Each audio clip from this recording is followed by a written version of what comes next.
মাঝ ভান্ডারে মোহন বাসিকে বাজায় মাঝি ভান্ডারে মোহন বাসিকে বাজায় ওই শোনা যায়। মারহাবা ইয়া মারহাবা ইয়া মারহাবা রহমাতাল লিল আলামিনে মারহাবা মারহাবা ইয়া মারহাবা ইয়া মারহাবা গৌসুল আজম মাঝভান্ডারে মারহাবা। চট্টগ্রামের ঐতিহ্যবাহী মাঝভান্ডার দরবার শরীফের মহান প্রবর্তক হযরত গৌসুল আজম নূরে আলম ফানাফিল্লাহ বাকাবিল্লাহ হযরত শাহ সুফি সৈয়দ আহমদুল্লাহ মাঝভান্ডারে কদ্দাস সিরহুল আজিজের মহান উরুসে পাক আজ মহান 10ই মাঘ 24শে জানুয়ারি। আশেক ভক্তদের মিলন কেন্দ্র, দূর দূরান্ত থেকে দেশ বিদেশ থেকে মানুষ এই মহান উরুসে পাকে শরীক হওয়ার জন্য চলে আসে। আল্লাহ যারা এসেছেন তাদেরকে আল্লাহ কবুল করেন। হযরত গৌসুল আজম মাঝভান্ডারের রহমত দয়া তাদের উপর বর্ষিত হোক। আমরা যারা গৌসুল আজম মাঝভান্ডারকে মহব্বত করেনেওয়ালা আছি, আল্লাহ আমাদেরকেও কবুল করক। গৌসুল আজম মাঝভান্ডারের উসিলায় সকলের মনের আশাকে আল্লাহ পূরণ করক। দূর প্রবাসী থেকে আমরা অনেক দূর থেকে আমরা এগুলো অনেক মিস করতেছি। যারা আজ হাদিয়া নিয়ে জুলুস সহকারে গৌসুল আজম মাঝভান্ডারের দরবারে রওনা হয়েছেন, আল্লাহ তাদেরকে আসা যাওয়াকে আল্লাহ কবুল করেন। এটি এমন একটি দরবার, আধ্যাত্মিক শারাফতের দরবার। এই দরবার থেকে কেউ খালি হাতে ফিরে না।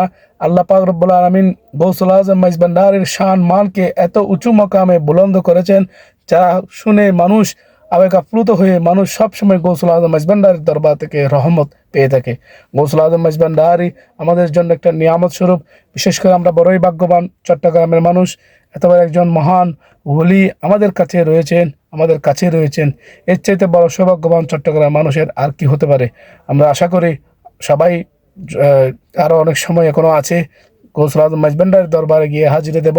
নিন্দুকের কথা না শুনে, নিন্দুকরা সবসময় নিন্দুক করতেই থাকবে, এদের কথা না শুনে সবসময় মহা সমাবেশে যোগদান করার আল্লাহ তৌফিক দান করুক। নিন্দুক শুধু নিন্দুক কথা বলবে, এই সমস্ত কথাতে কান না দিয়ে আল্লাহর ওলির মহব্বত, সত্যিকারের ওলাদ রসুলের মহব্বত নিয়ে অন্তরে ধারণ করে গৌসুল আজম মাঝভান্ডারের দরবারে হাজিরে দেবেন। আল্লাহ সকলের আশাকে পূর্ণ করুক। এখনও যারা যান নাই, অবশ্যই যারা দেশে আছেন, সুযোগ আছে, অবশ্যই আপনারা যাবেন। গিয়ে আপনাদের মনের আশা ব্যক্ত করবেন। ওখানে মহাসমাবেশে যোগ দিয়ে এই উরুসে পাকের নিয়ামত আপনারা গ্রহণ করবেন। আপনারা বড় ভাগ্যবান যারা উপস্থিত হয়েছেন। আমাদের এলাকার অনেক মানুষ আলহামদুলিল্লাহ গিয়েছেন, আমরা দেখতেছি। তাদের কাছে ফরিয়াদ করব, তারাও যেন আমাদের জন্য দোয়া করে। গৌসুল আজম মাঝভান্ডারের নজরে করম আমাদের উপর দান করে।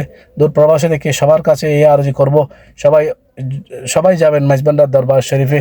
আল্লাহর নেককার মকবুল বান্দা, মকবুল ওলিদের সোহবতে যাওয়া, এটা অনেক বড় ভাগ্যের ব্যাপার।